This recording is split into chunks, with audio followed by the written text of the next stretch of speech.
Welcome back to Blurry Creatures. I'm in the middle of a nerd sandwich. I got master's degrees on my right and left, and I got a degree in recreation. But welcome back to the podcast. We're excited today.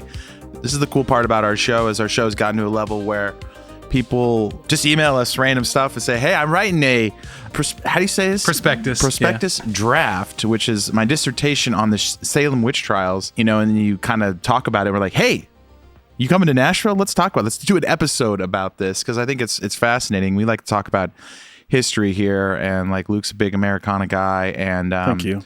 I was going to read the intro to it. The study proposed in this paper is a historical review of the events surrounding the Salem Witch Trials as a microcosm of the worldview shift that occurred in Western culture at the turn of the 18th century. Scholars such as Richie Robertson and Charles Taylor confirmed that a discernible change took place in the popular perception of the natural world around the year 1700. The most infamous witch trial in history occurred at the height of the change in perception. This dissertation will assert that witchcraft hysteria in Salem reflects this observed change in Western worldview. So welcome to the podcast. Thank you so much. Master Brian Dedmon, soon to be doctor. Yeah. Here's hoping. Yeah.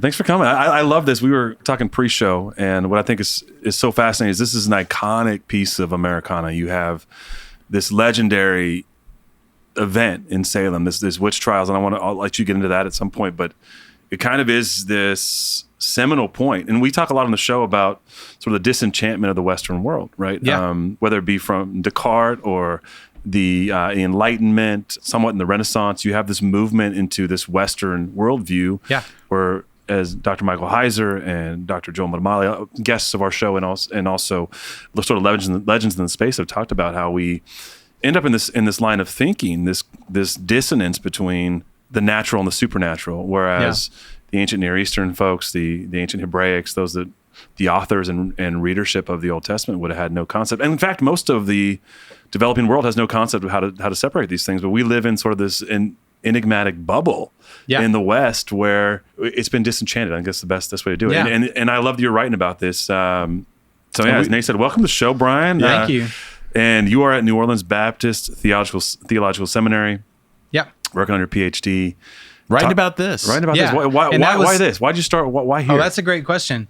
But what you just said is exactly the impetus for why I sent you the copy of my prospectus. One, I just finished it in February, and that's kind of the pitch for my dissertation. So the easy way for me to explain that to like my congregation at home, because I'm a full-time pastor as well, is to tell them, like, basically I pitch the book that I'm going to write. Like, that helps people understand it a lot better. But that was the reason I sent it in to you guys, is because I'm a listener to the podcast.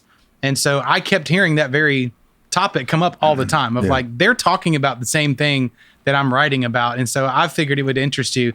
Never did I imagine that it would ended up with me sitting here, but I'm excited that it did. Well, very topical show. Yeah. And so I think we've heard a lot of things over the years, and sometimes it's hard after 5 years to not get in sort of a loop.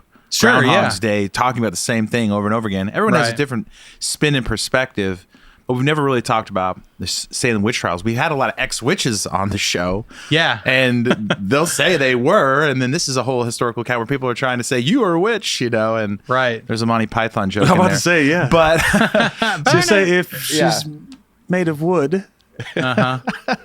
Which is actually based on an actual test that they did in medieval times for witches. Really? Yeah. So let's get into it. If she floats. That's it. Yeah. Burn her. Yeah. So they would tie a rock to a person accused of witchcraft. They would throw them into a body of water. If they sank and died, they were innocent. But if they floated, they were a witch, and they would need to be executed. So when was this documented? This was in the 14th century, 13th, 14th century. Sounds like Dark Ages stuff. It's Dark Age. It's medieval. And it was a legit test that they did for witchcraft, but it was like, you're dead either way. Yeah, like they didn't really think this went through. No, it's absolute nonsense. But the thing is, you look at it today and it seems like absolute nonsense, but in those days, somehow that made sense. And that's not my area of expertise. I just know that to be a fact. Well, do you believe there are witches? Absolutely. Okay, good. Because I think sometimes we bring on theologians and authors, and it's funny. Like Lee Strobel, we were asking some of those questions, and I was like, oh, he's not as into the woo-woo, as we said, as I thought he was. Yeah. But yeah, I think that's a good place to start and sort of the history of what led up to the trials, because obviously you have this belief in the culture. Yeah. That kind of to the point where they would literally throw people in water with rocks. Right. But it doesn't just stay. You don't just wake up one day and like, oh, you're a witch. It's like something that you learn over time, and then get to the point where you're starting to accuse people of this. Yeah. So did you do a lot of history, like research of the history before this? Or? Absolutely. Okay. Yeah. The whole purpose of the dissertation is to not just view the Salem Witch Trials alone. That is, the like the paper says, kind of the microcosm of like, here is where I'm focused on. But in order to understand what happened in Salem in the 17th century, you have to go back and look at what was happening in the 15th and 16th century leading up to that. There were witch trials all over the Western world, particularly areas like Switzerland. Switzerland killed hundreds of people for witchcraft. There was even one particular witchcraft that killed dozens of people. Witchcraft trial that killed dozens of people, that killed more than were killed in Salem. But we've never heard of that one. Why not?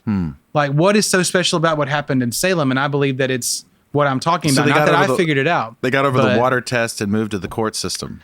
They did. Well, and which is not necessarily a better system, unfortunately. Right. Yeah. At least not a more reliable one as far as innocence is concerned. But it just became because of the religious tensions of the time. Yeah. There are factors that lead into the occurrence of a witch trial, and then a witch trial going awry, I guess you could say. I can't imagine one going correctly, in all honesty. But most of them, if you look into the details of them, most of them ended up with very sorrowful consequences. So, like big ones in Switzerland, and a lot of them. A lot of them, yeah. If you go back and look at the history, there's actually a book by a man named Rodney Stark. It's called For the Glory of God. The title is a little bit snarky, where he's saying, like, here's all the stuff that's been done for the glory of God, like in the name of God. And he's talking about, witchcraft trials and the Crusades and things like that. But the research is solid, where he has gone back and reviewed all of these witchcraft trials that took place before Salem in the 200 years before leading up to that, and observing what happened in those situations. So that's how we arrive in Salem. Yeah. So take us there. That's where we have to start, right? I mean, people that I think nobody hasn't heard of the Salem Witch Trials. I would guess, but I don't think a lot of people actually know what happened. Yeah. I mean, I think there's just sort of like, oh yeah, I know about that. It's just like I know about whatever, Pearl Harbor. But what exactly, And most people, when you ask about the Salem Witch Trials, they immediately jump to burning at the stake. Right. And there's actually no one was burned at the stake in Salem in 1692, which my mother was very shocked to learn that. Yeah. And I was too when I first realized it. There were 19 people who were hanged and one pressed to death. So there was no burnings. There's a lot of things that one particular thing that I actually had in one of my papers at one point was that there was a dog who was accused of being a witchcraft helper, and that a dog was executed. And that is actually completely false. That is an old wives' tale that has no... I had it in a paper as a historical event, and one of my professors was like, you need to look that up. And I did. And I was like, oh, that's a complete lie. That was an old folk tale, that people just spread around. So there's a lot of things that people think they know about the witchcraft trials. But the number one thing that is always kind of pushed to the side is that people assume that there was no witchcraft, there was only hysteria.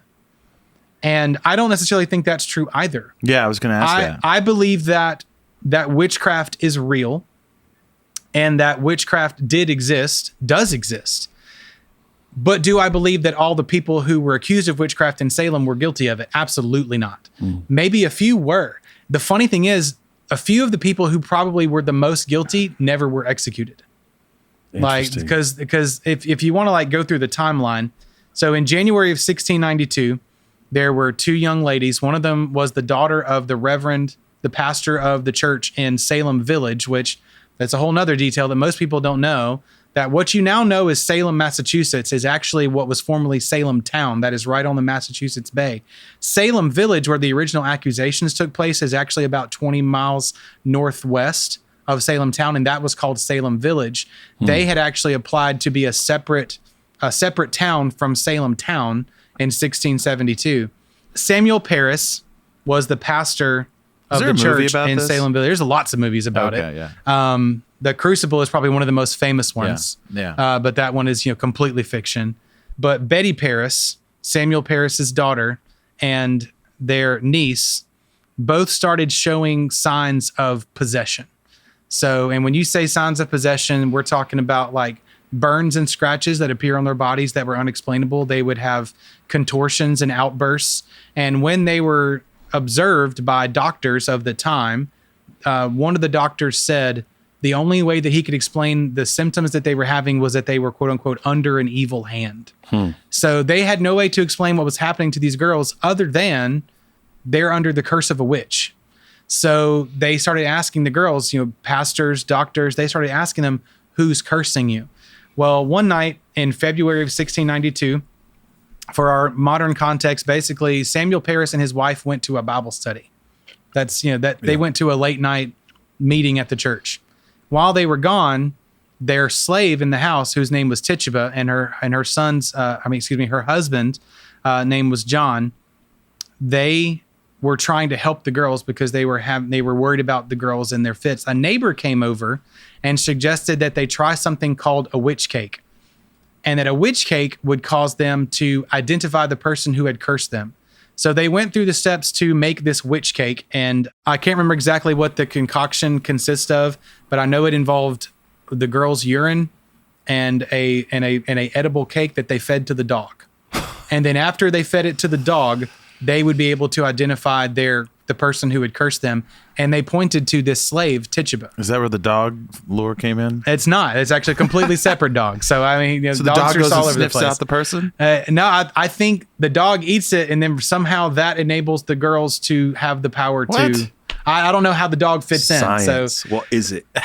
Like you read things about witchcraft where they're like, they're like, take chicken bones and go put them on an anthill and pour lemon juice on it, and then you'll have a love potion. Like, what? Like, a lot of these things, they make no sense. Especially, this wasn't in where the red fern grows. Definitely not. They didn't have don't bring that it up. makes no sense to our modern sensibilities for sure. Right. A lot of strange and paranormal stories happen at night while people are sleeping. But one thing you don't want to be strange, Luke, is your mattress.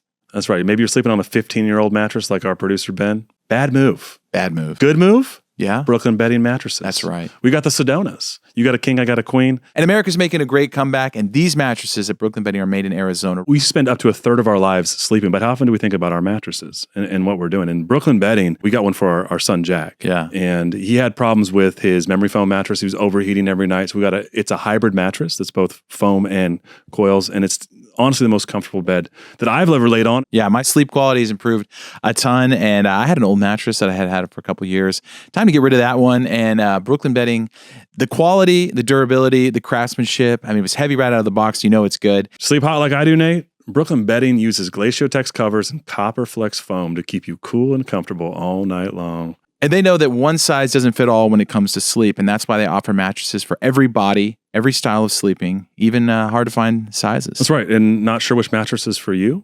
Just take the Brooklyn Bedding sleep quiz and find your perfect mattress match in under 2 minutes. Don't just take our word for it here at Blurry Creatures. You can go right now to brooklynbedding.com, use promo code BLURRY at checkout to get 30% off site-wide. This offer is not available anywhere else. That's brooklynbedding.com, promo code BLURRY for 30% off site-wide. Support our show and let them know we sent you after checkout. brooklynbedding.com, promo code BLURRY. But they identified Tituba as this woman who was cursing them. So Samuel Paris and his wife get home that night, and all this stuff has happened, and Tituba has been accused of witchcraft. So you fast forward a month later. The slave was accused. The slave, Tituba. Oh, man. So as I mentioned earlier, she's actually the one that in May of 1693, she was released. She was never executed. We don't know. She disappears from the historical record after that, so we don't know what happened to her after 1693, but that's the way her story ends for us, as far as we know. So real quick, do you believe that the girls are just classic demon possessed and they're showing signs of that? Or is there something different between a curse from a witch and demonic possession? Something was happening to them that was unexplainable. Yeah. And I don't have that answer. I wish I did. I believe that something supernatural was happening because you have multiple educated men who came to the house, observed these children, and said something weird that we can't explain is happening. Well, the stories we've heard from exorcists, you could tell a lot of weird stuff goes on. Yeah. Like they're talking slithering like a snake or contorting body issues, different voices. Yeah. Speaking different languages, all kinds of things. So you could imagine there was signs something was going on. They probably could pick up on it pretty quick. So what happens from there? Because you have these two girls. So this slave disappears. Right. Which is probably that was over a year later. Oh, yeah, probably not. So that's after the trials happened. So I fast forwarded a good bit. Okay. So that's in 1693. So this is the beginning. So what I was talking about was the beginning. Yeah. I skipped to the end of saying that Tituba kind of... Don't do that to us. I'm not going to say that Tituba got away because she also spent a year and a half in prison very bad, not circumstances, but conditions. Yeah. So it's not like she got off scot-free, but was she guilty of witchcraft? Maybe. So while her parents are at the Bible study, the cake is fed to the dog. They identify Tituba. Just because she made the cake.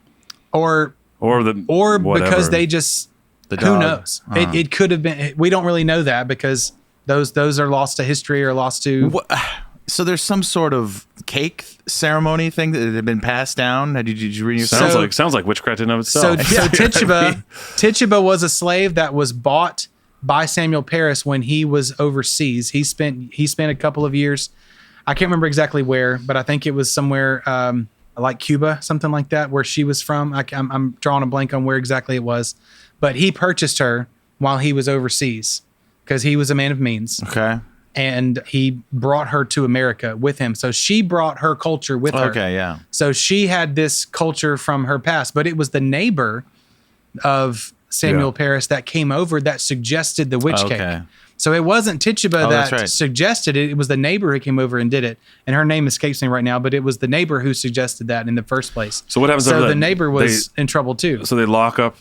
They take her into custody. They take Tituba. So Tituba is accused of witchcraft, but then there are two other women who are also accused of witchcraft, Sarah Good and Sarah Osborne.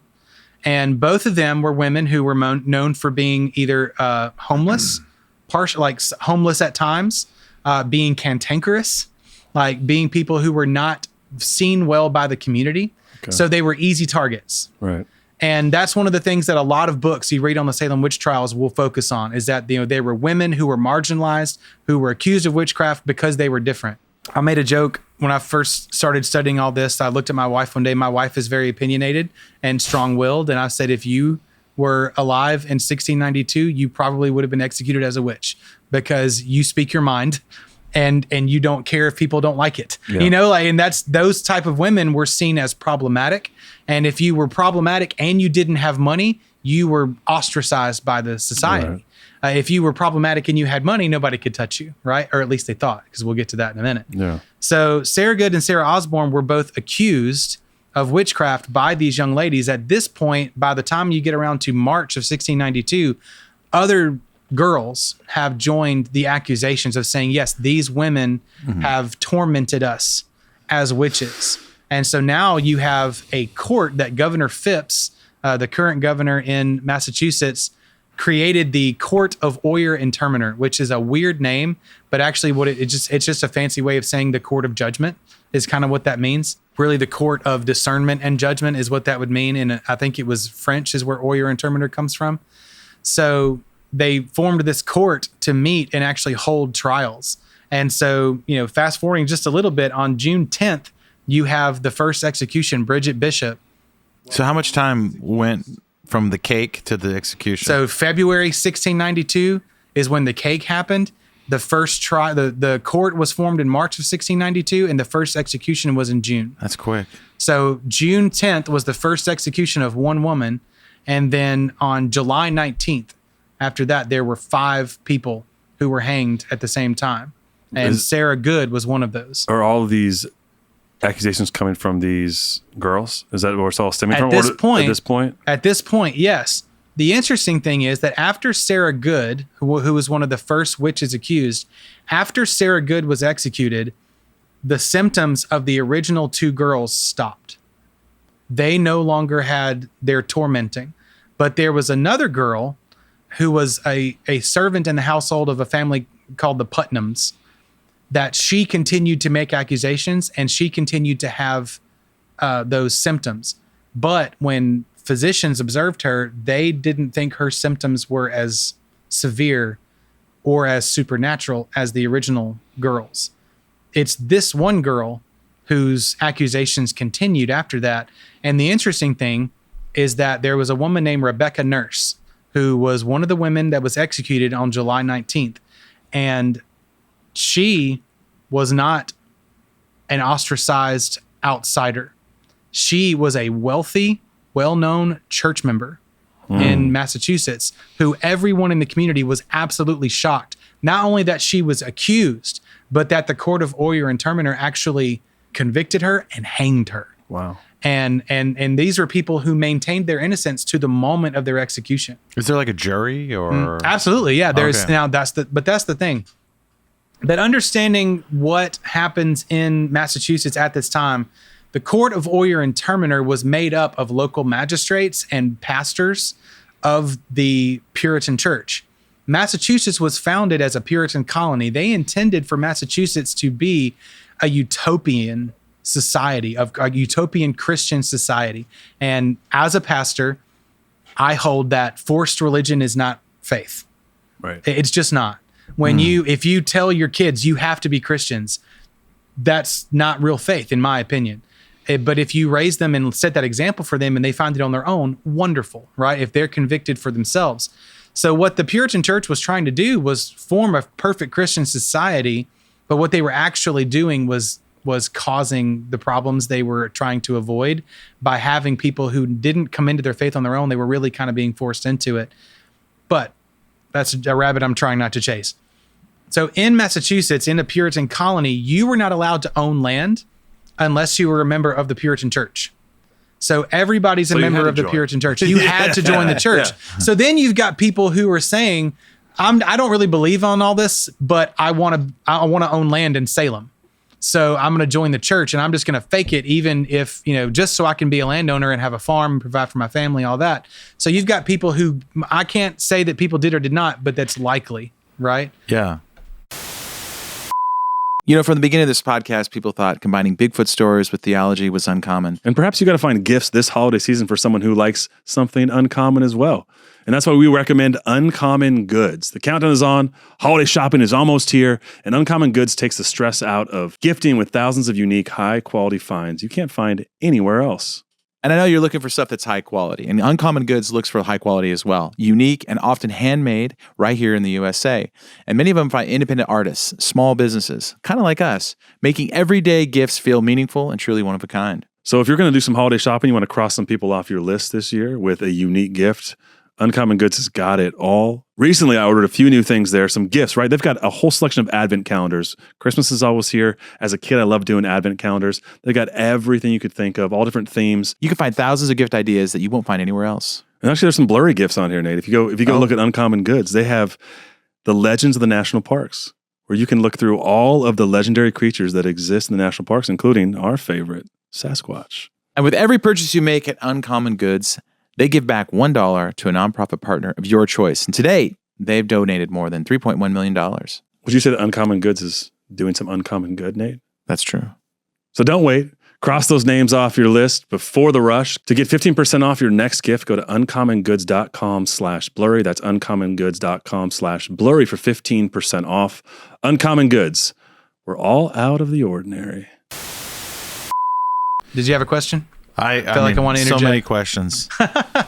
So but your original question was, the court of Oyer and Terminer was made up of people who were church members. Yeah. They were Puritans. They were confessing Christians, but they also, many believe, and I believe, were caught up in a hysteria, and that there were people who were using the hysteria to their advantage, namely the Putnam family, who Rebecca Nurse was somebody that their family had altercations with previously. Yeah. So the most likely scenario here, when you look at it, is that they convinced this young woman who was a servant in her household, and I'm gonna look up her name in just a second because I'm blanking on it. In my opinion, they convinced her to fake these symptoms, and so she could point out their enemies and get them accused of witchcraft, and then they would be executed. And but it gets worse from there. Yeah, it's literally taking advantage of a crisis, right? We see this all the time now in modern times with people will try to take these for political or whatever kind of reasons to take advantage of a crisis. But you have what looks like perhaps a legitimate supernatural event, and then this thing just starts cascading as people. It's basically a perfect storm of something real happened to these girls, to Betty Paris and Abigail Williams, but then other people kind of caught on to, hey, we can use this to eliminate our enemies. Yeah. And so I'm looking at my list here of the people who were accusing. So Betty Paris was 9 years old, and her cousin Abigail Williams were the first two. They were joined by Ann Putnam Jr., who was, obviously one of the Putnams. And back then, it was a tradition to name your first daughter after the mother. So you had Ann Putnam Sr. and Ann Putnam Jr. They didn't refer to that. We do, so we can understand it. Then you had Elizabeth Hubbard, who she was 17 years old, and she was a girl who joined in and accused people, probably Sarah Good or Sarah Osborne, one of those. But then it was Mary Warren, who was 20 years old, who was a servant in the Putnam household, that came out. And she's the one that continued to make accusations long after the other girls stopped. And she was someone who was older than all the other girls and whose symptoms were not as severe. So that's just interesting. This might be a dumb question. All females, right? All female accusers in the beginning. Eventually it turns into a game of finger pointing. Eventually, because imagine this. Imagine you're in a scenario where you get arrested because someone said they saw you in the woods at night consorting with the devil, right? Someone says they saw you do that. They have no physical evidence whatsoever other than I saw Nate in the woods consorting with the devil. Yeah. Right. So then you get arrested, and then the court of Oyer and Terminer is basically saying, you're a witch. We know you are. We won't kill you if you'll give up who you're consorting with. What do you do then? You just give them up. You start naming names. You just start pointing at people, right? You just say, well, yeah, Bob and Joe, because you don't want to die, because you've already seen people like Rebecca Nurse, who the community would see as obviously innocent. They've already been killed. You don't want the same thing to happen to you. So you're confessing under duress. Yeah. But you're actually lying. And there were actually there's a number of people who were executed who confessed under pressure, but then recanted later. But they were still executed. Wow. I think there's a reason why people don't say anything. Even to this day, we've learned, don't say anything unless your lawyer's around. Because, they try to force it out of you, and they try to get you to say something that you didn't, and then you can't take that back. I mean, so the original, there was some sort of demonic witchcraft event, and then it just kind of became just this mass hysteria. Yes. And I think the modern view is there was never any witchcraft at all happening. Right. And this is just another error, another, black mark on the church's history. That's really what my dissertation is about. Yeah. Is that the Salem Witch Trials became a black eye on the face of Christianity. And the reason that we've heard of Salem, but we haven't heard of all the previous witch trials, those witch trials killed more people than Salem did. They were, in our minds, worse. But then why have we heard of Salem? Because Salem occurred in the latter part of the 17th century, at the time in American culture and in world Western culture where news was starting to be able to be spread. The world was getting smaller, so to speak. So all those other witch trials that happened in the 15th and 16th centuries, the word of those things were only going to get out, maybe 100 miles or more from where they happened. Those witch trials weren't being heard about around the world. Salem eventually was heard about all over the world. Massachusetts was a charter colony of England. Yeah. Massachusetts didn't actually have its own government at the time. So they were technically under the rule of the crown. So they didn't have any actual authority to do the things that they were doing. But the problem was England was at war at the time overseas. So when word got to the King of England that, hey, these weird things are happening, the king was like, I don't have time to deal with that. I'll get to that when I can. I've got a war to deal with right now. So it really ended up kind of falling to the wayside as far as Britain was concerned. Do you think there was like a ring of witchcraft happening outside of in the woods, like something that was fueling this, like rumors and whispers of something kind of happening, and then they just needed somebody to take the blame? I think it's highly probable that there were people in the area, and I think that's even true to this day. Yeah. That there are people who are actually practicing witchcraft, but the people who are going down for it are not the ones who were actually guilty of it, or the ones who, if anything else, they're the scapegoats for the people who were actually guilty of it. maybe they did get involved, because I even believe that in a lot of popular culture, there's people in this world who were so entirely famous that I just think you had to, for the lack of better words, sell your soul at some point. Oh yeah. And it sounds kooky. You say that to people and they're just like, oh, you're insane. But I've seen enough of it at this point in my life that I'm like, I don't think there's some truth to that. Yeah. In my opinion, there has to be. Oh, I mean, that there's some level of selling your soul to get popularity and influence and power in this world. Well, oftentimes, yeah. I mean, the people the SRA victims who've come on our show, which is really like a can of worms. They often say it's powerful people, influence, politicians, big names in the church. Right. It's not just random people who are orchestrating some of these events, but it's often happens outdoors, in the woods, places you would, off the beaten path kind of stuff which kind of, I think, is sort of the historical lore of an event like this where, witchcraft is happening out in the woods, but we've interviewed those people, and sure enough, that's the story they tell. I mean, this is kind of like the original Making a Murderer, Yeah. They have evidence that something happened, and they're just going to pin it on the one person they can pin it on. And perhaps he did it. That's the irony in this is the same thing. Perhaps it was Sarah Good. I think it was Sarah Good, right? Perhaps she did have something over these girls, because once she is eliminated or she's hanged, allegedly the symptoms subside, right? Yeah. Take us to the end though, because this lasts for a year. 23 people die directly because of this. 19 are hanged. One man's pressed to death. And you have two women that die in prison, and then actually one was a child, an infant that was born in prison. She was born in prison and died due to conditions. But how does this chapter end for Salem? How does it wrap up? Because what you're writing about now is like, not only did we know this happened, and we're kind of reviewing that, but what happened out of this is what you're going to write about, is like something shifted deeper after this chapter. But how does it wrap up, and why does it end? Right. So after July 19th, you have 6 people have been executed, and the community is kind of saying, or not kind of, the community is saying this is getting out of hand. Yeah. And I personally believe if it had ended there, we wouldn't be talking about it right now. It was a travesty. Rebecca Nurse and the other women who were executed on July 19th, that should not have happened. However, I think that has a lot of the same characteristics of so many of the other witch trials that happened previous to 1692, not just in New England, but in the Western world. If it had stopped there, I don't know we would even know about it. Yeah. But it didn't stop there. It kept going. Are these public executions? Yes, absolutely. So it's really burning itself into the... It's like Back to the Future 3, man. They just built the gallows out there. And if you visit Salem today, they don't actually know where the site was, where the Hangman's Hill was. They have suspicions. And there's a place where you can go where they're like, we're pretty sure this is it. Kind of like Jesus's tomb in Israel. Like, we're pretty sure this is the one, but they don't actually know. Right. But yeah, that's public executions. The whole community is aware of it. They're not keeping it a secret, because the Puritan culture was very much anti-witchcraft. There's a verse in the Bible of Exodus 22:18 that says, do not allow a sorceress to live. Or depending on what translation you're using, it says, do not allow a witch to live. They took that very seriously.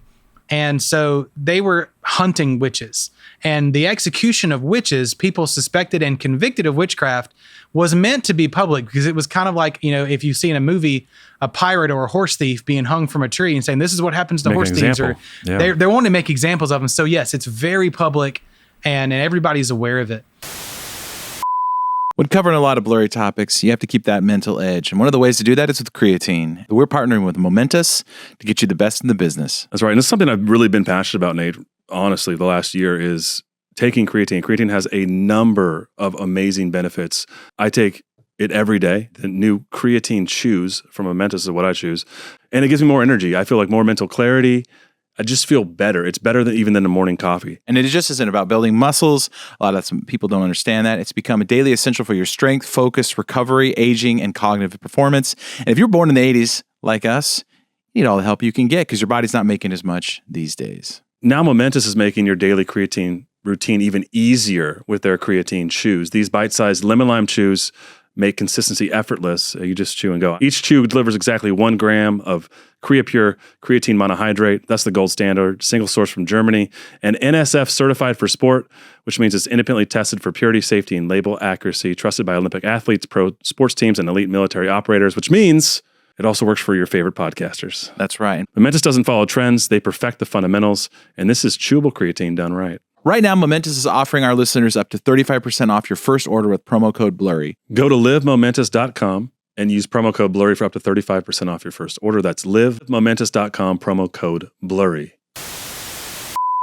Where it all starts to fall apart, but unfortunately it takes way too long for this to happen, is that after July 19th, you have 6 people who are executed, but then the court is still meeting and accusations are still being made. And one of the people who was accused is a man named George Burroughs.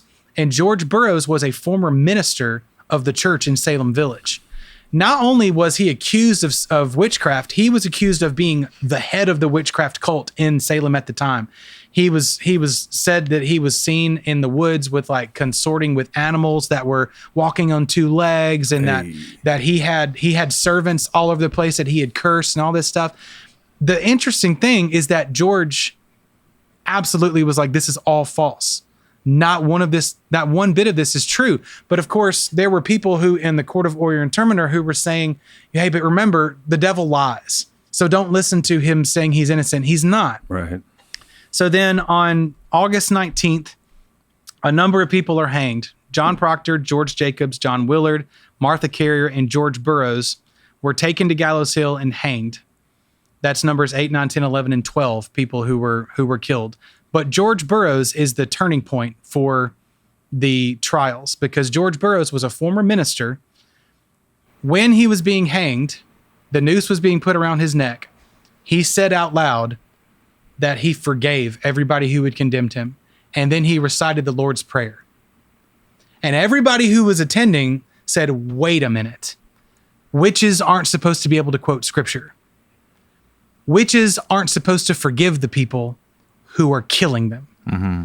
And it made everybody question. Well, there's a guy named Cotton Mather, and you've probably heard the name, but Cotton Mather is known as the first American evangelical. All right. He's a great Puritan, a great preacher. Everything outside of that, we can go, I'm not sure about. Cotton Mather rode up on horseback as George Burroughs is being hanged and reminded the people that Satan is a trickster and that Satan impersonates good people. And George Burroughs is hanged. And even though Cotton tried to change it, even though Cotton tried to defend, don't listen to him, he's guilty.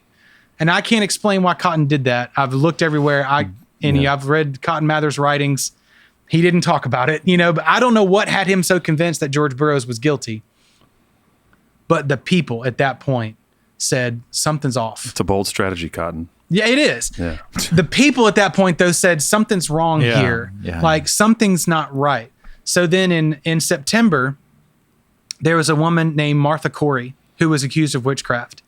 And they called her husband, Giles Corey, in front of the court and said, your wife has been accused of witchcraft. Do you think that's true? Giles is not a great guy. Giles apparently didn't like his wife very much. And Giles' response in today's terms was, I could see it. And so she was arrested. She was convicted of witchcraft. Well, then someone turned around and accused him of witchcraft. He was a person who was known for being very cantankerous, as others had been. He also had different squabbles with people and legal disputes. And he had also been accused of abusing his previous wives in the past.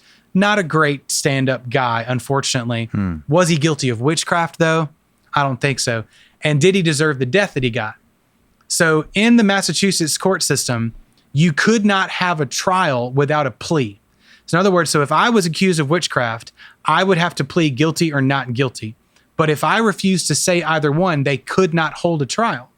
So Giles was accused of witchcraft, and they brought him before the court and said, are you going to plead guilty or not guilty to this accusation? And he refused to say a word. He would not open his mouth. So the sheriff and our local magistrate and others, they were like, well, we're going to get an answer out of him. So on September 19th, they took him out to the Hangman's Hill, and they put a plank over his body, and they started stacking heavy stones on top of his body.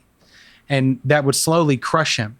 And every now and then they would come and ask him, well, now will you make a plea? And he would not speak a word. So it got to the point where he was clearly about to die. He was suffering, and this went on for hours. Keep in mind, people are watching this. Yeah. People are walking by going, this isn't right. Like he's refusing to make a plea, and you're killing him. That's not how this works, right? That's not how it should work. So Giles is getting to the point where he's about to die. And I believe it was whoever, like whatever the equivalent of the sheriff was at this time, someone leaned down to him and said, do you have anything to say? And his last words were, more weight. And they stacked more stones on him and he died. Wow. Here's the thing that Giles Corey did. Giles Corey saw what was happening, and he said, and this is my conjecture a little bit, but Giles basically said, it doesn't matter what I say. This has all gone so far out of control. I'm going to use my death to show everybody how out of control this has gotten. And that's exactly what he did. Now, unfortunately, he didn't do it in time to save the other 8 people who were hanged on September 22nd, just 3 days later. But at that point, it had caused enough confusion and enough questioning for people to start really, questioning everything that was going on. So fast forward to October of 1692. That was September. In October of 1692, Governor Phipps goes to the local leadership and he says, we have to get rid of the court of Oyer and Terminer. Now, it doesn't hurt that at this point, Governor Phipps's own wife had been accused of witchcraft. So at this point, Governor Phipps is like, okay, we've got to get this under control. So at a meeting of legislature, Governor Phipps was asked, what will you do with the court of Oyer and Terminer? In other words, this is getting out of control. What are you going to do about it? And Governor Phipps said the court of Oyer and Terminer must fall. So at that point in October, he disbands the court of Oyer and Terminer, and he gives all the trials that were left, because people had been arrested and those trials still had to take place. So he handed over those trials to another court. And this court did 2 things that were very important for how this all ended. One is they refused to allow confessions of witchcraft. They didn't consider them. So because so many people had confessed under duress, that they didn't consider those legal, or not legal, but upstanding anymore. Like they coerced confessions. Yeah. Those were coerced confessions, so we're not using them. The second thing was something that we haven't even mentioned yet, that throughout the court of Oyer and Terminer, that's hard to say, they used something called spectral evidence. And spectral evidence was non-physical evidence for witchcraft. So essentially, like I said earlier, that someone comes and says, I saw you in the woods consorting with the devil. And then the court would go, you're guilty. No evidence, nothing but one person's supposed eyewitness, not multiple people, but one person. As a matter of fact, there was a moment that's recorded in the court where when Sarah Good was being tried, that there were the girls over, in a booth or on a bench or whatever, wherever they were in the courtroom, and they all started freaking out and screaming. And the prosecutor came over and said, what's wrong? Tell us what's happening. And they said, Sarah Good's specter is leaping out at us, trying to get us. And Sarah Good's on the other side of the room going, no, I'm not. Like I'm not doing anything. But the girls are freaking out saying, and this is actually, that's one of the moments in The Crucible. That's that movie. If you've ever seen it, that's a titular moment of that movie. Sarah Good was actually doing nothing in the room that we could see. But the girls said her specter was attacking them. And the prosecutor was like, see, she's a witch. Yeah. There was no physical evidence whatsoever. Yeah. So when this new court took over the trials, they said no more confessions and no more spectral evidence. If you want to convict someone of witchcraft, you have to have physical, we need the pointy shoes. Yeah, we need the hat and the broom and everything. Yeah, that's right. Which is so funny if you think about it. That so much of what we believe about witches today comes from Salem. Yeah, that it's actually pretty interesting when you really dig into it. I mean, like the broomsticks, flying on a broomstick, things like that. They believed that witches could use inanimate objects as powerful things for flight or for teleportation or for transformation. They believed in potions, all that kind of stuff.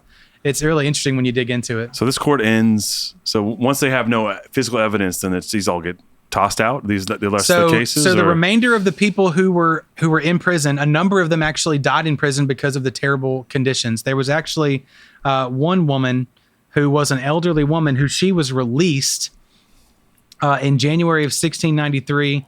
and they couldn't get her out of prison in time.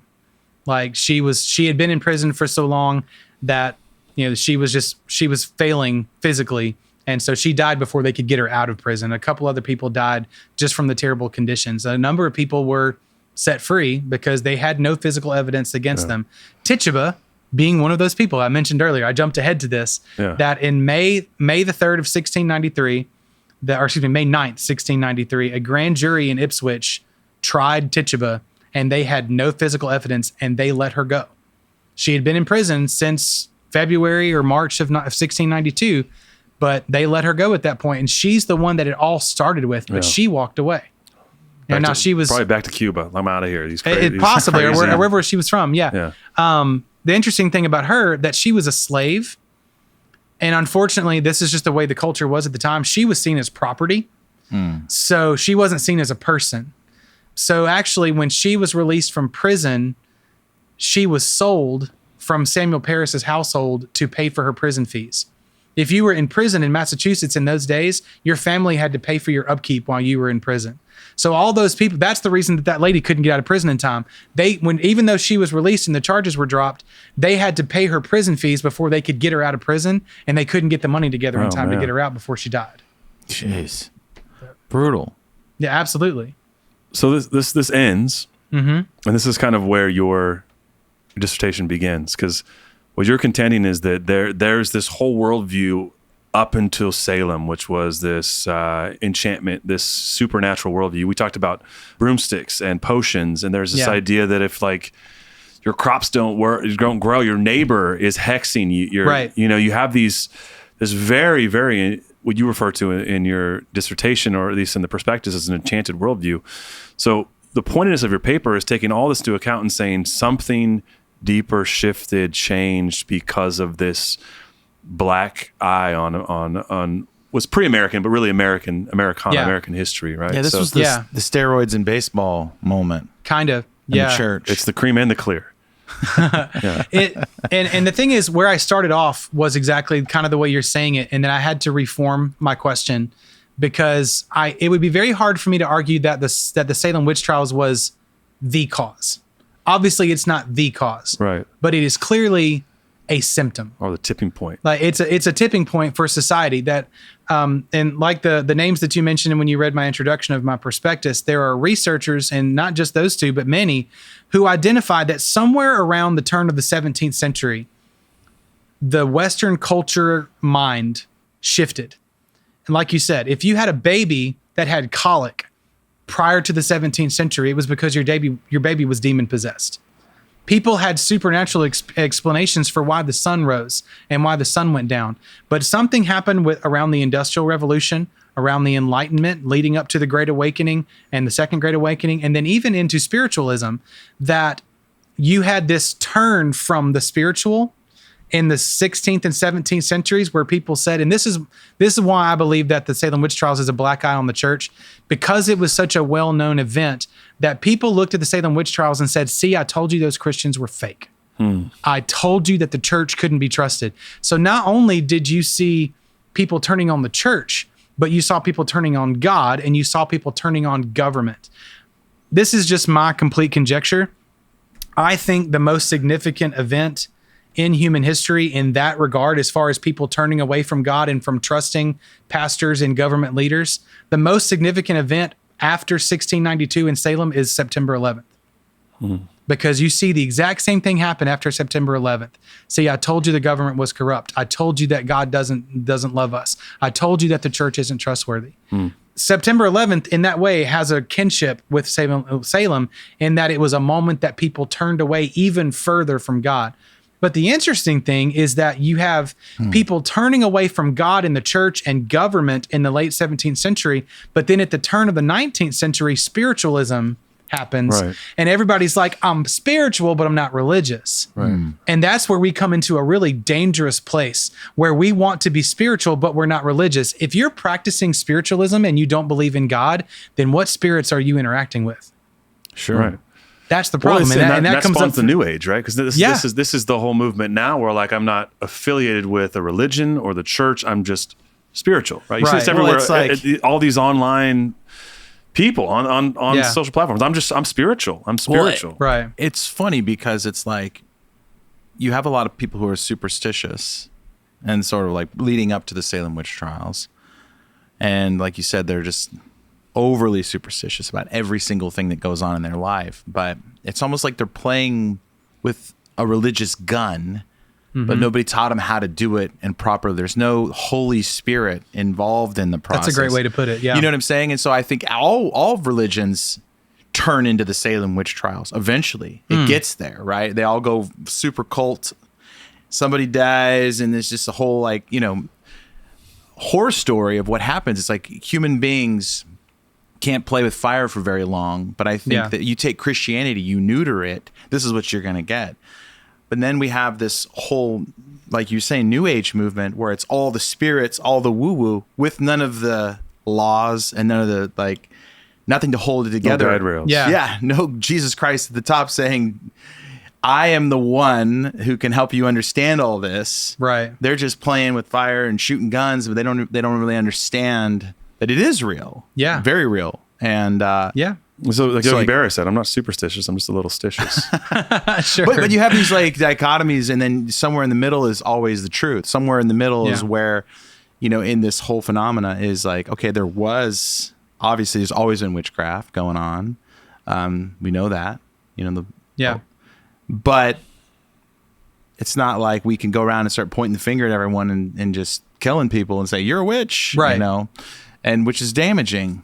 But I would say that is kind of how Satan would want sort of this all to go down. So we become apathetic. Exactly. You say in the prospectus, Brian, that like Satan's real victory here was not the deaths and not the witch hunt, but the fallout. Right. And can you unpack that a little bit, like as far as what? So what would you say is the modern equivalent of a witch hunt today? Well, I mean, we had the Red Scare, right? You had McCarthy. Yeah. They're rooting. Everyone was turning on each other, saying they were communists, right? And then you had all these people that Russia were hoax. Mm-hmm. Yeah. Or even, what about more recently, like Me Too movement? Yeah, things sure, like 100%. That. Like you have modern day witch hunts that they're called that for a reason. This is where we get the term, right? That's why we call them witch hunts. Or even COVID. Or even COVID. Absolutely. Neighbors. And that'll cancel any kind of momentum this episode could have got. But say maybe. How about 2020? Right. Yeah. 2020. We have call it the vid. Neighbors turning on neighbors, reporting on their neighbors, saying their neighbors were leaving their homes or not being masked or whatever you want to film. You have this other, which is a witch hunt. You've got this accusation of, if you would just comply, if you would just, and then reporting on people that did not. Right. Yeah. So talking about that turn of the 17th century of turning away from God and from the spiritual, historians agree across the board. I cannot find one that disagrees. Whether they believe in God or not, they agree with this point that prior to 1700, prior to the turn of the 18th century, that if you walked up to any random person on the street and said, are there dark and light forces? Not is there God and Satan, but is there dark and light? 100%. Almost everybody would say yes. It was a almost universal belief that there is a spiritual world that we are in conflict with. Not only that, but most cultures prior to Western civilization believe not only that there is a supernatural realm, but that it interweaves with ours. Right. Not that it's something that there's like a portal that we can go into it randomly, that we actually intersect with it on a daily basis and we don't even know it. Mm-hmm. That's how common it is. Nowadays, we're looking for crop circles. We're looking for Bigfoot. We're looking for portals. We're looking for these little points in our world where they exist.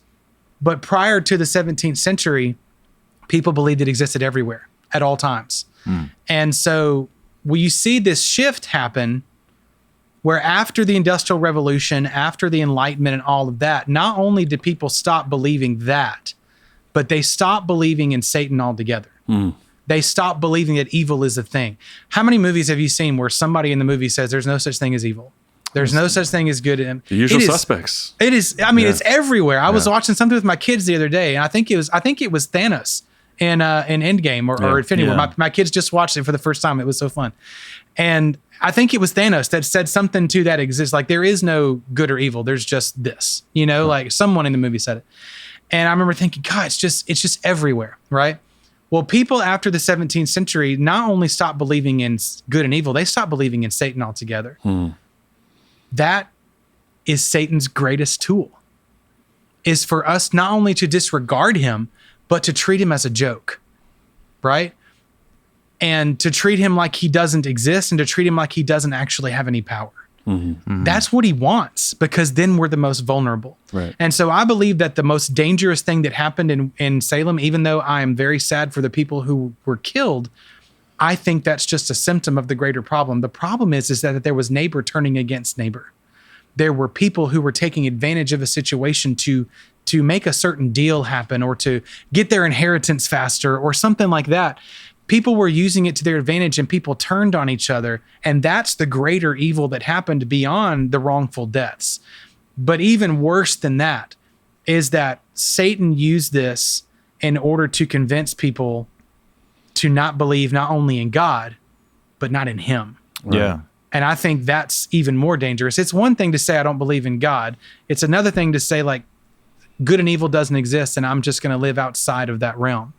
That's just not how our world is made. You think that, and we can't do that. From this point, though, you think that that's when we see the rise in naturalism as opposed to supernaturalism? You sort of have this, like, the pendulum swings hard back, right? Yes. Like it to me, it's a lot like, kind of has to. well, the scandals It too. does, Well, yeah. even the scandals in the Catholic Church, where everybody's like, oh, that's all bad. We're moving away from all of this. Everything is bad there, right? Right. You have this sort of knee-jerk reaction, like, oh, they were on a witch hunt, of course, which just comes from there. So we got to swing all the way to the opposite. Like, all this stuff is contrived. All of it's manipulation. And I mean, do you believe?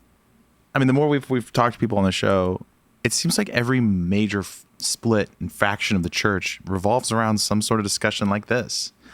People go one way and they go the other way. Like the Reformation, a lot of guys say that's what happened then. It's about exorcism and other things like that. And is there like a supernatural precursor to the church going right and left? I think somewhat. I think that could be that could definitely be a factor. A lot of it is more of the Reformation happened a lot because the Catholic Church was the selling of indulgences and things like that. That was more of like things that were being done that were being treated like the traditions of the church that were not biblical at all. Right. Yeah. That was, to me, that has more to do with biblical Reformation and theological Reformation rather than that. But there's definitely aspects of it to that if you look at exorcism, the Catholic Church has the monopoly on that. They're the experts on it. And that's actually how I found you guys. I listened to the Exorcist Files. And I heard you guys on the Exorcist Files. I was listening to that. And I was like, okay, this is right up my alley. And I started listening to Blurred Creatures. But if you want to talk about exorcism, you're going to go to a Catholic. Like they're the ones that have the most experience with that. And I personally don't ever want to do an exorcism. Right. Do as I believe a pastor? as a pastor, I don't want to. Do I believe that I could? I do. Yeah. I believe that it's the Holy Spirit that does it, not me. Right. But I don't ever want the opportunity. No, thank you. But there was definitely differences there between like Catholicism and Protestantism that, there's a lot of differences there of beliefs of how that works and everything else. Yeah. I mean, I there's like a source of the argument begins with like, I mean, humans are naive, right? Yeah. We were kind of built with this naivety. And from the very first temptation, it's this duality. Does God say this or did he not say this? Right. And we have to wrestle with our human brain to process the infinite God. Yeah. And we often get the answer wrong. But there is like a spiritual implication to, well, which truth do I believe here? And Right. then we go, I just think this is story as old as time. Yeah. Like the witch trials, like you said, are reinventing themselves in modern eras of, you did this to her like 20 years ago, and it's like, oh, okay. You see it sort of, that part of being a human is not going anywhere. Yeah. It's been there since the dawn of time. Right. And it literally has, because what you just said was Satan's first trick, and it's been his only trick for all of humankind. In Genesis 3, he asked Eve, did God really say that? That's essentially what that's a paraphrase, but that's essentially what Satan asked Eve. Yeah. Is that really what God said? Did he really say you would die? Don't you want to be like God? Don't you want wisdom? And that's what Satan is doing to this day. All Satan wants us to do is convince us that God's word isn't true and convince us that he's not real. Yeah. And when I say he, I could mean God or Satan, because he wants both. If we don't believe in God, we don't believe in him either, and then he has us. Right. All right. So this is where all this research started. Yeah. Of kind of like what you guys are talking about. I've been a Christian my whole life. I mean, I got saved when I was 7. I surrendered to ministry when I was 21. My dad's a Baptist minister, and I've been in church my whole life, I guess is what I mean. But I've always had this curiosity of, where does the supernatural fit into this? Because when I would talk about supernatural things in my home church growing up, people would shush me, right? They would go, we don't talk about that. Like, well, why not? We believe in a God who was born of a virgin, a God who became man, who died on a cross and then came back to life. That's supernatural. Right. That's not something that happens. So do you believe in Noah's Ark? Do you believe in the Red Sea, like that the Red Sea was split? Do you believe in all these things? These are all supernatural things. Right. If we don't talk about those things, then how are we believing the Bible? How are we preaching the Bible if we're not claiming the supernatural aspects of the Bible? So then the part that really started to rub me the wrong way later, as I became a pastor myself, is you would have a situation like, say you had a person run in the back doors of my church on a Sunday morning and they were speaking in tongues and they claimed that God had given them a revelation. What would people do? Like, throw them out. Throw them out. Yeah. They'd be like, that person's nuts. Get rid of him. Is that what we should do? Or should we sit down with that person and say, hey, calm down. Let's talk. Let's take what you're saying and compare it to Scripture. Right. And if what you're saying matches up with Scripture, what if God did speak to them? Yeah. We would have immediately dismissed that. What now? If it doesn't match up with Scripture, then you have some church discipline to lend out, right? Like we're saying, hey, let's look at this. Let's pray through this. Like, you don't have to ostracize the person. Right. You don't have to make the person feel bad. But should we consider that? Absolutely. And so that's something that the more I thought about that, the more it bothered me. That that Ephesians 6:12 says our struggle is not against flesh and blood. And you guys mention that all the time. Right. That it's against the principalities, it's against powers. We're not just battling against the people of this world, we're battling against the spiritual world, against the forces of evil. So if we as the church are not taking that side of it seriously, and if we're not addressing it and thinking about it, then that means that's basically the same thing as a boxer who doesn't go to the gym. Like, when you step into the ring, you're gonna get beat. Right. Because you're not keeping up that side of your strength. He might be playing Jeopardy all the time and keeping his mental, faculties up, but he's not go out there and hitting the bag. So he's not going to be able to stand in the ring. So we have to not just exercise one side of our faith, we have to exercise both sides of our faith. And that's what keeps us able to defend. Well, I mean, a couple of days ago, we had Lee Strobel talking about his new book on Supernatural. And it's kind of funny in 2025, like, that's the book that's being written. I mean, you know what I'm saying? Like, because the church is slow, and maybe because it started with the Salem Witch Trials, where we swung so far back that now we're still writing books like, hey, this stuff exists. I think the problem is Satan's so great at the red herring. Yes. He creates so many fake spiritual movements that nobody trusts the real one. 100%. Yes, I would say that is the goal. Like, that's what he is trying to do. Yeah, absolutely. That's what I was going to ask too. Is like, do you think that paradigm you could sort of answer some of the question though? That paradigm of someone coming to the church saying they had a vision from God, speaking in tongues, where our knee jerk is to toss them out. Are we seeing a lot of this rotten fruit from Salem? Is the rise of secularism? Is the removal of the supernatural? Is this? And I know it's multifaceted. We have the work of Descartes. You have Nietzsche. You have all these philosophers that were humanists and secular that also wove itself into. But we arrive here as we sit here, 2025.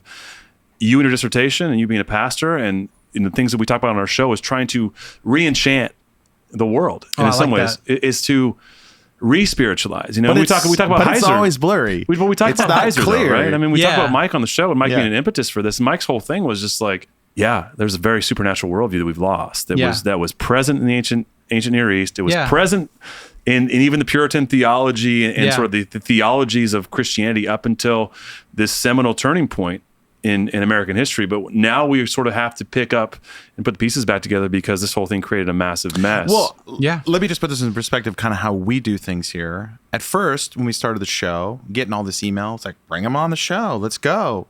And then now it's kind of like we have to use a little more discernment we're almost a little more skeptical now. Even though the wildest stuff really, because you let me on. Like, okay. You know what I'm saying? Like, snuck in, Brian. Like you hear so much crazy. I can only imagine. That you're like, okay. I mean, we could bring on a lot more sensationalized material to up the ratings and the views and the clicks and the likes and all that. I mean, we would lose a lot of the people who like you, who are like, look, I'm going to get my, doctorate. And if you guys get all woo-woo and weird and strange just for the clicks, I'm not listening anymore. And I think we have this, what I'm saying is this wild in between, going back and forth of like, is this legit or is this not legit? I don't know. And then we talk about it back and forth, and we almost like the people that don't want anything out of it are the ones we sort of pursue, and the ones who just hammer us all the time. I wrote a book on this, and come on. It's like, okay, yeah, sure. But that doesn't mean their story's not true. Right. But it's just that you hear so much wacky. That's like, okay, what is actually legit or not? But I think that's the paralysis from analysis the church goes through. Well, because so many people walk in the door on Sunday and yell wild stuff, we're just going to make a blanket policy. Yeah. No one's coming in here saying anything woo-woo. We're going to boot you out. And I think that works to keep the church from like going nuts and everything having a platform and a megaphone to say whatever. Yeah. Potentially false stuff. Yeah. But it also kills a spiritual movement in your church as well. So you kind of like, you just stay sort of lukewarm and dead. Yeah. And there's different spiritual levels of growing as a Christian. I mean, sanctification is a thing for a reason. God invented it. God wants it. We go through stages of growth, and we're supposed to grow from the day we come to know Christ until the day we die. There is no perfection on this side of heaven. Sure. We're never going to be fully knowledgeable about God and know everything. And the truth is, some young Christians could not handle that type of thing. So like my children, for instance, am I going to guard my children from some of these conversations? Absolutely, because they can't handle that spiritually yet. Yeah. For instance, I had a woman come up to me a couple of years ago, and she was dealing with some things in her household where her husband was being unfaithful to her. She had told me this, months before, and she'd come to me a couple of times of saying, I really don't know how to deal with this. Like he's belligerent about it. Like, and he's doing, and I know about it now, but he won't quit. And then I didn't hear from her for a couple of months. And then she came up to me one random Sunday and she said, I need to ask you a serious question. I said, what? She said, do you believe someone can be demon possessed? Is that a real thing? And I just went, oh, can we sit down? Yeah. And I sat her down and I said, just to be blunt with you, 100%, I believe that's possible. And she said, I'm not saying that he is, but are you saying that it could be? And I said, yeah. I honestly believe that it could be. That he's given himself over to that sin in such a way that Satan has got a hold on him that, that's actually 100% possible in my mind. Unfortunately, the story ends there. I haven't heard anything about it since. Yeah. But I know that she said, what do I do? And I said, you just pray. You pray your heart out, and I'm going to pray for him too. Yeah. Like, that's all we can do, other than, because if he's not going to come and submit himself to the authority of Christ, there's really not much I can do outside of him making that decision for himself. So I know she's working on him. I know she's praying for him, but I think that's maybe that's the safety we're talking about, is we can't skirt it. Yeah. We can't say, no, we're not talking about that. No, it's not a possibility. That's where we get into the real danger zone. But I think we need to protect the congregation as a whole. Absolutely. I mean, just like if something happens and there's an argument between two church members, we're not going to go talk about it in front of everybody. Right. Like, Sandra and Bill hate each other and they're fighting. So we need to, no, we're going to handle that outside of Sunday morning, and help that reconciliation happen and move on. So there's levels of protecting the church from Brian, do you think that we're swinging back towards a more supernatural worldview in culture? I absolutely do. And I think I'm so interested. I want to be alive long enough to see what really happens from it. But I 100% believe that we are. That started with spiritualism in the 19th century, and it has led us to where we are now. The interesting thing that happens now in this, I live in New Orleans, right outside of New Orleans. Very supernaturally charged. Yeah, down the there. Most haunted city in America. Yeah, that's right. If you go up to a random person, and if you walked around the French Quarter in New Orleans and said, do you believe in Bigfoot? Most of your answers are going to be, yeah. Like, a lot of people are going to say yes. Do you believe in ghosts? The answer is going to be yes. Like, I mean, almost unequivocally, everybody believes in ghosts. Handful of people don't. But if you go up to people and say, do you believe in God? And by God, I mean Yahweh. Yeah. You're going to get so many no's. Our world is open to spiritualism, but they're not open to God. Mm-hmm. And Satan is like, that's my sweet spot. Right. Like you're opening yourself up to this spiritual side of things, but you're resistant to the one thing about spiritualism that is beneficial. So I think we're swinging back the other way, and I'm seeing more and more people come to the church on their own than I've seen in my lifetime. It's like no rules spirituality. Yeah. You know, like we can be spiritual and no rules. And I mean, we see that in a lot of the ancient alien kind of stuff that gets people listen to our show that don't have faith in Christ. There is a supreme being. They believe in a lot of it. Yeah. The Nephilim, the Anunnaki, and this alternate history. They're all about that. And I think they're right about a lot of those things. But then when you start actually putting some rails down, they're like, oh, no. Yep. Can't do that. Or they just run with some wacky Sitchin stuff that, Heiser spent a lot of time taking down. Yeah. This is all kind of made up, but they still don't want to believe that it was made up. I don't know. It's interesting. And that's what spiritualism is what you just said. It's I can be spiritual without accountability. Yeah. And that's actually, I preached yesterday in my church before we drove up here. And that was actually one of my points, was that we tend to follow a Jesus that looks more like us than like the biblical Jesus, that supports the things that we want to support and agrees with us and enables us to do the things that are actually sinful. And a lot of people say, well, my Jesus loves always and doesn't judge. Yeah. And I'm like, okay, yeah, but here's the thing. You can come to Jesus just as you are, and he loves you exactly the way you are, but you can't stay that way. When Jesus encountered the woman at the well, when he encountered the woman who was accused of adultery, both those examples just happened to be women, he told both of them, he identified their sin and then said, don't do it anymore. He didn't say, you're okay, you can be an adulterer and still follow me. Yeah. No, he said, you're an adulterer, go and sin no more. 100%. Right? Yeah. Like, and so people want to say, I can come to Jesus and I can continue living my sinful lifestyle. And you can come to Jesus as a sinner. But if you're not growing, then did you really come to Jesus? And that's what people want, is they want spirituality with no accountability. So they don't want any consequence. So So we have the Salem Witch Trials. We go, everything's weird and strange. Everything, like if my tea doesn't taste good, there's a demon in my tea, to swinging all the way. I mean, I grew up Southern Baptist, so I can understand where they end up on the other side of like, we're singing Old Rugged Cross, and that's as weird as it gets on Sunday morning. And we don't really, and people are kind of lulled to sleep every Sunday, and then rumbling, someone has a paranormal story in the church of like, I was driving, picked up a hitchhiker, he told me Jesus was coming back, and then I looked over and he's gone. Those kinds of stories like rumble in the pews of like, so and so had a supernatural experience, but we can't talk about it on Sunday. We can't talk about it in church. So, and then you have a lot of like Luke and I will run into. It's kind of like this modern fundamentalism movement of some of these conspiracy theories that if you challenge them at all, they kind of come at you with everything and like want to stone you. Like, how dare you not read this verse literally? Right. And, and a lot of the more reformed theology doesn't want to touch any of this supernatural stuff. And we have some of those listeners and they get mad at us.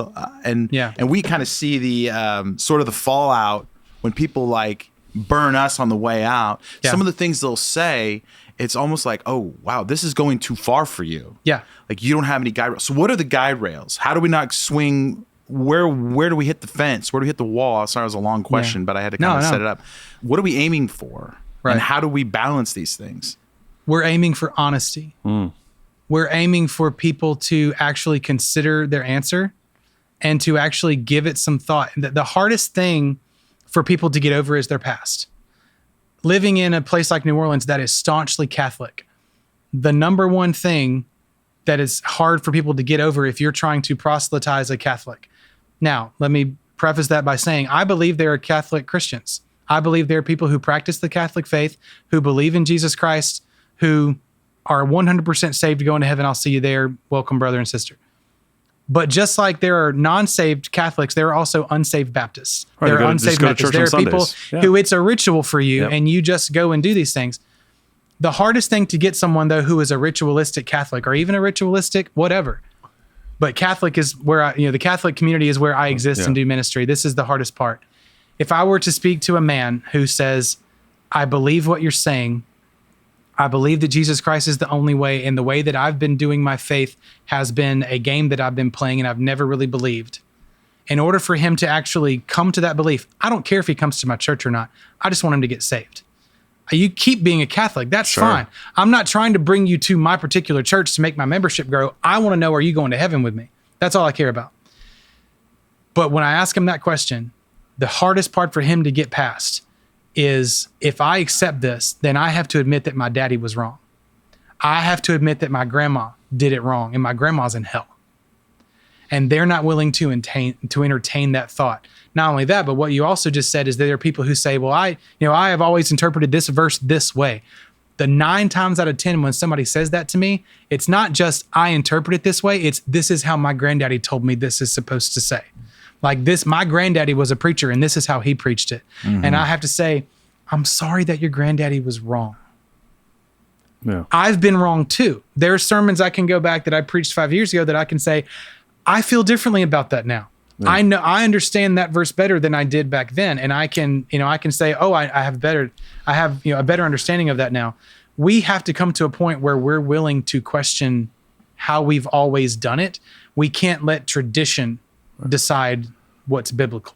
Yeah. We have to let what's biblical decide what's biblical. It's so hard though, because absolutely it is. Because when you said earlier in the episode, like some people thought it was like magic that made the sun go up in the morning. I think we're almost back to that. Some people do believe a lot of that stuff. And we kind of see it in our channels and we're trying to be like, okay, whoa, like we're going backwards here. Like we're swinging way back the other direction. Yeah. Because they'll always end with just read the Bible, man. And it's like, okay, well, we wouldn't have thousands of denominations and all the issues we have if we just read the Bible. I don't know. I think that sometimes that's difficult to, I mean, it's blurry. But where is their focus? Where is their clarity? Sorry, Luke, I want to say from a macro point of view, though, how, like, I mean, we've talked about Heiser and we've talked about the idea of something going hyper supernatural to almost like the cessationist idea where things are just no more miracles, nothing supernatural anymore. We just sort of read the text, right? Like, do you think that, how important do you think it is to reclaim the supernatural worldview, like Mike Heiser would said, for the church in order to bring people back into the folds of faith, or just even acknowledge that from a macro point of view, like the fact that we talked about, you said it, we say on the show all the time, like we have a very supernatural faith, and we have a virgin birth, we have a resurrected Jesus. Nobody talks about the fish and the key, okay? The fish and the key? Remember the key that came out of the fish's mouth? You don't know that one? I guess not. Yeah. Yeah. Balaam's donkey too. I mean, that's the one I like. Oh yeah, I know that. No, but the key that came out of a fish's mouth. How important do you think it is that this pendulum swings back for the church? Like that we re-embrace, we sort of re-enchant our faith, if you will. I love that idea of re-enchantment. I've never heard that, and I want to steal it. Okay, you can. 10% of blurry. I think it's absolutely necessary, and I think that's part of the problem is that how do we worship a Christ who defeated the grave and ignore the supernatural? Yeah. We're worshiping something supernatural while ignoring the supernatural. Yeah. That doesn't make any sense. And that's the challenge that I give people all the time is going, hey, have you ever sung like Jesus paid it all? Yeah. You're singing about supernatural things. Yeah. You can't deny the supernatural and believe in Jesus. He is supernatural. He's the definition of supernatural. Right. He is God become man. I say it all the time. He's God in a man suit, right? Like that's supernatural. That's God literally breaking the rules of the universe that he made so that we could have salvation. Yeah. That is supernatural. So I think it's absolutely detrimental that we've allowed the Enlightenment and all these other things to infiltrate, philosophy and everything has infiltrated the church to the point where we say we only believe in the things that we can explain. Well, that's when you marginalize Christ too. Like he was just an enlightened teacher. It's just Christ consciousness. You have these alternatives now that just say, we don't want to go there with that. Let's just make it like good moralistic teach. These are good morals. Like, right. He was just a really moral man. Yeah. Not Yahweh incarnate. He was a really moral man. And that's the problem is that we ignore the deity when we do that. Yes. It's really interesting to think about like blips in historical like years that like this is when things started to shift. This is when things went this way and that way.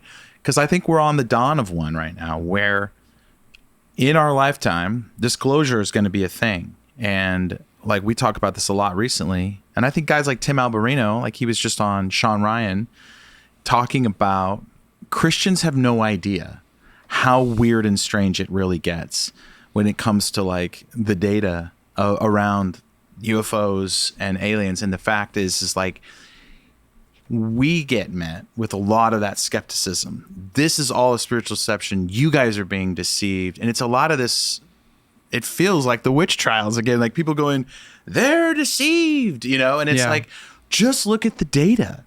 You just have to look into the data. And you got guys like Tim who are willing to take 1,000 arrows to try to convince the church this isn't just a made up story. These abductions aren't not happening. And I think in a way, I see him taking a lot of arrows and bullets that he would be burned in the church because he's willing to talk about the phenomenon that's happening. And and now Congress is catching up. So people are like, well, maybe there is some, maybe there is something to this. And it's not like Congress is getting the information. The information is being hidden from Congress. They can't get the info because it's in private hands. Yeah. And they're trying to tell the public, but they can't. And so it's even deeper than the government lie. So anyway, all I have to say is, I think we deal with a lot of micro versions of this in our spaces. Yeah. And it's really I think that's why it's so important to look at it from that perspective. How long do you think this book's going to be?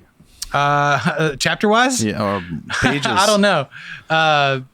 Probably not too bad because I'm not the greatest writer, but I don't know at this point. Right now, my dissertation should be 6 chapters is what I proposed, but each chapter should be 30 to 50 pages probably. And what's the weirdest thing you discovered doing all this that you were like, I didn't know that. I had no idea. Probably the thing about the burning. I always thought that burning witches was the thing. Or the dog.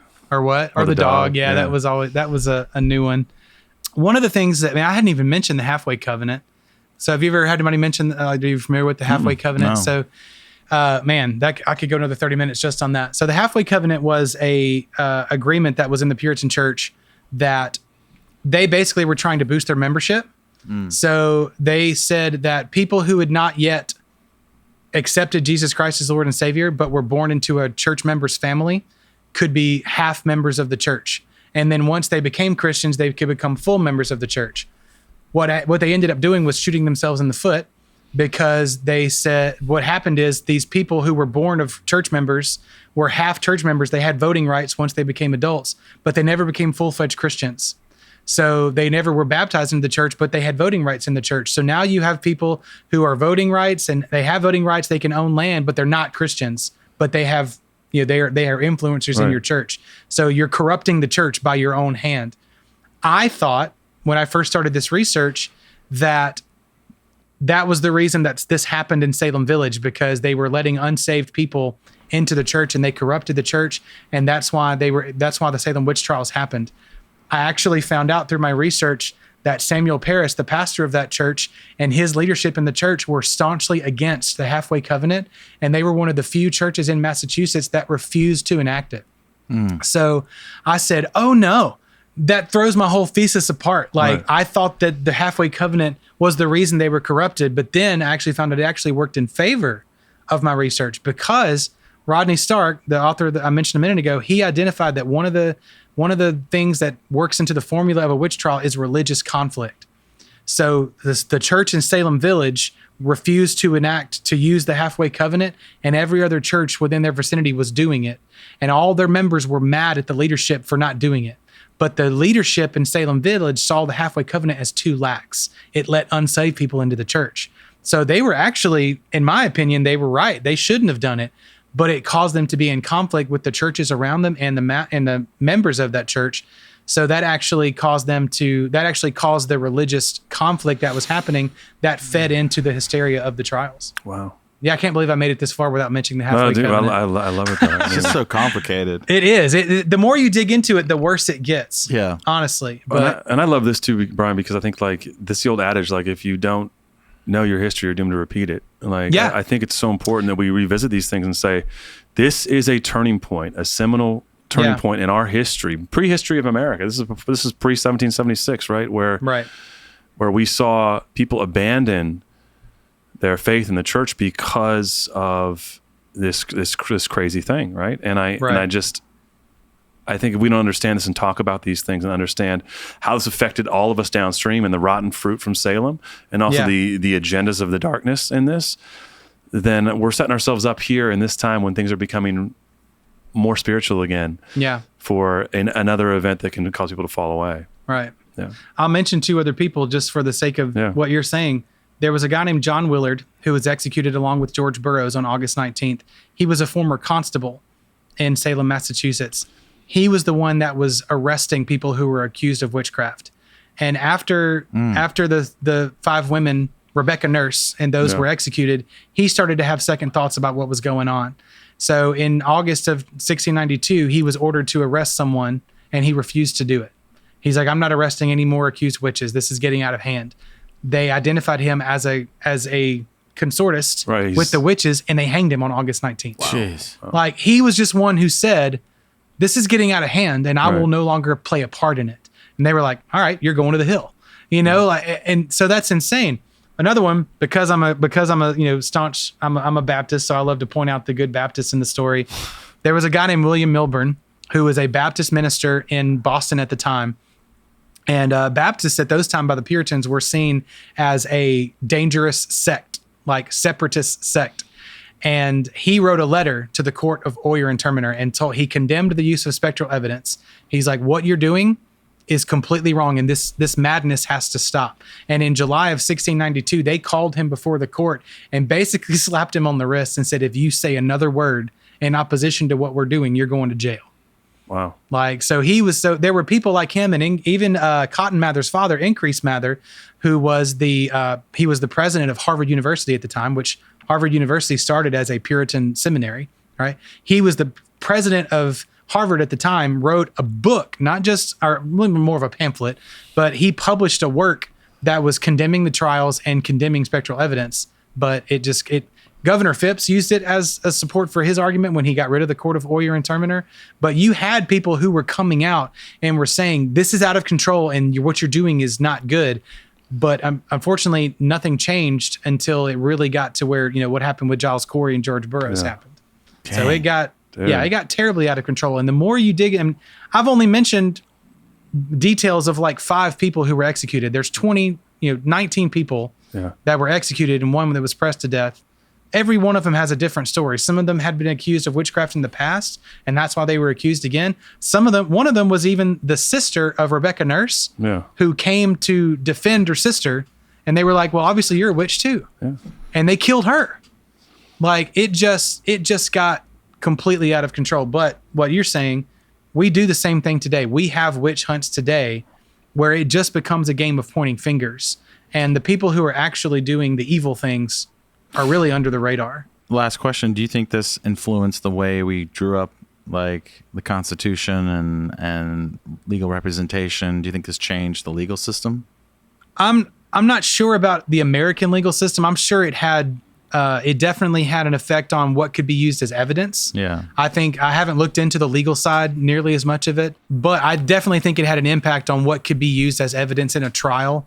However, what they were doing at that time was based on the British court system, right? Because they were a charter. They were a charter of the British colonies. So I think that had more of an influence on than anything else. But of course, our legal system is very much influenced by Britain's as well. I guess the short answer is I'm not sure. So Brian, we can expect a book late 2026, or sometime in 2027, perhaps? I'm thinking the dissertation should be finished in 2026. So as far as publishing is concerned, once my dissertation is published, then I'm free to seek publication at my leisure. So that has nothing to do with the seminary. So excited for you to my hope is that in December of 2026, I'll be walking with a PhD and I'll be done with school. Yeah, go from master to doctor. Yeah, that's the idea. And my wife says, "What are you going to do with yourself when you're not in school anymore?" Finished my first master's degree in 2009, and then I came back in 2018, and I've been in school again for 7 years, and pastoring full time during that. So I'm not going to know what to do with all this free time. Finished my first master's in 09 too, the only one. Yeah. But in 09, that's in order to pass Luke's dissertation, you have to know movie quotes very well. Okay, well, I do know quite a few. What else floats, Brian? What else floats? A duck. So she weighs as much as a duck. Very small rocks. Very small rocks. Churches. I would quote Meaning of Life and Life of Brian. Life of Brian. I only watched Life of Brian because it had my name on the cover. Yeah. And it said, "Honk if you love Brian." I was like, I have to watch this movie. You got to. And then I loved it. Like, a lot of people hate it, but Great I love movie. it. I'm really bummed. I didn't get asked the Bigfoot question. No, we did. we'll We save skipped it for over last. We'll save it for last. Save it for Well, last. Brian, before we leave, what is your thoughts on Bigfoot? So I'm a hopeful skeptic. Like that's the You would be. I would love it if it's true.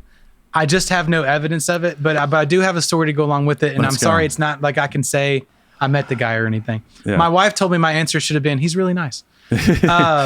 He seems really thoughtful. I served as an intern at a church in southern Mississippi when I was in college and when I was starting seminary. And I had a youth minister named Philip Wood. And one night we were at a camp, and Philip was a great storyteller. He could really, spin a yarn. And he was just telling stories to make all of us laugh. And there was a bunch of kids sitting around. And he was telling stories about how he and his family and his dad used to go when he was a kid. They would go camping, and they still did it to that day. When they go camping, they go Bigfoot hunting. They go look for evidence. He's like, Philip Wood. Yeah. We found hair, and they found a footprint, and they supposedly had seen a body at some point. And he's telling all these stories, and he's such a good storyteller. He just loves making people laugh. Everybody's dying. Like, we're loving this story. Well, it's time for the campers to go to bed. Everybody leaves, and it's just me and a couple other people sitting there with Philip. I looked over at Philip, and I said, "You don't believe any of that stuff, do you?" And he just looked at me, and he said, "Why not?" And it was that moment. I was like 21, 22. Like, I had never had somebody that I respected that was in a position of authority look at me and say, Bigfoot might be real. Yeah. And he did. And then my brain just went click. Like, I went, oh, why not? And from that moment on, I've been a hopeful skeptic. Like, I've been one that when I'm driving through the woods in Tennessee, I'm just praying that I see him. I'm just like, I just want to see him so I can be one of those that says, I've seen him. Yeah. Unfortunately, I don't have that story yet. So here's hoping Not one day yet. that'll happen. Not yet. It's wacky. He sort of comes out at the weirdest times.